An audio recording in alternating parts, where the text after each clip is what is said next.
झारखंड में सिर्फ आदिवासी रहते हैं। बहुत ही शांत और सुंदर जगह है। खाना तो बहुत ही स्वादिष्ट होता है। चारों तरफ हरियाली है। आप जब भी झारखंड का नाम सुनते हैं तो आपके मन में भी यही सब आता है।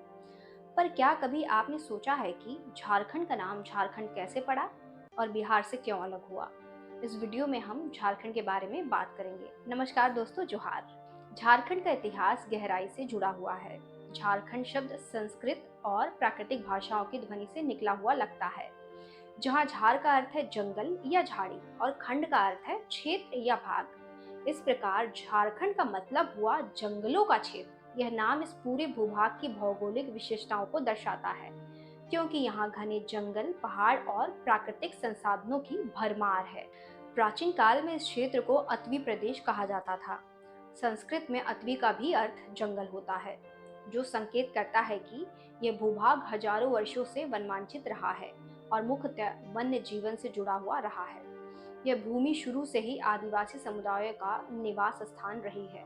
मुंडा, संथाल, उराव, हो और अन्य कई आदिवासी समूह इस क्षेत्र में हजारों वर्षों से रहते आए हैं। उनकी अपनी विशिष्ट संस्कृति, भाषाएं, परंपराएं और सामाजिक व्यवस्थाएं थी, जो मुख्य धारा के समाज से बिल्कुल अलग थीं। झारखंड की भौगोलिक स्थिति और कठिन भू प्राकृतिक संरचना के कारण यह क्षेत्र लंबे समय तक बाहरी शासकों के नियंत्रण से काफी हद तक दूर रहा। यद्यपि मौर्य और मगध साम्राज्य के समय में इस क्षेत्र को अधीन करने के प्रयास हुए, फिर भी यहाँ की जनजातियां काफी हद तक अपनी स्वतंत्रता बनाए रखने में सफल रही। मुगल काल में भी यह क्षेत्र कला, पहाड़ और जंगल महल नाम से जाना जाता था और ब्रिटिश काल में झारखंड शब्द अधिक प्रचलित हो गया।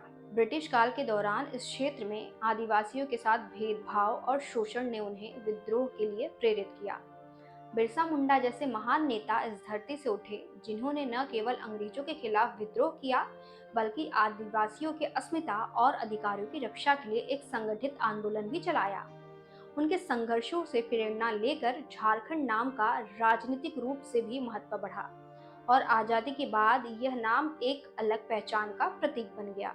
आजादी के बाद आदिवासी समुदायों ने महसूस किया कि उनकी सांस्कृतिक और सामाजिक जरूरतें बिहार राज्य में रहते हुए पूरी नहीं हो पा रही हैं। इसके चलते झारखंड आंदोलन की शुरुआत हुई, जिसमें यह मांग की गई कि इस क्षेत्र को अलग राज्य का दर्जा दिया जाए, ताकि यहाँ की विशेषताओं और जरूरतों के अनुसार शासन हो सके। यह आंदोलन दशकों तक चलता रहा, जिसमें अनेक चरण आए, कभी शांति से, कभी विद्रोह के रूप में। अंततः भारत सरकार ने 15 नवंबर 2000 को झारखंड को बिहार से अलग कर एक नया राज्य घोषित किया। यह तिथि जानबूझकर बिरसा मुंडा की जयंती के दिन चुनी गई, ताकि यह दिन उनके बलिदान और आदिवासी संघर्षों को सम्मान दे सके। इस प्रकार झारखंड नाम न केवल एक भौगोलिक क्षेत्र को दर्शाता है, बल्कि यह एक संस्कृत, इतिहास, संघर्ष और पहचान का प्रतीक है। इसका इतिहास हजारों वर्षों पुराना है, जो जंगलों, आदिवासियों और उनके आत्मसम्मान की गहराई से जुड़ा हुआ है। वैसे आपको क्या लगता है, झारखंड का नाम अगर झारखंड नहीं होता तो क्या होता? तो इस वीडियो में इतना ही। मिलते हैं किसी अन्य वीडियो में। नमस्कार।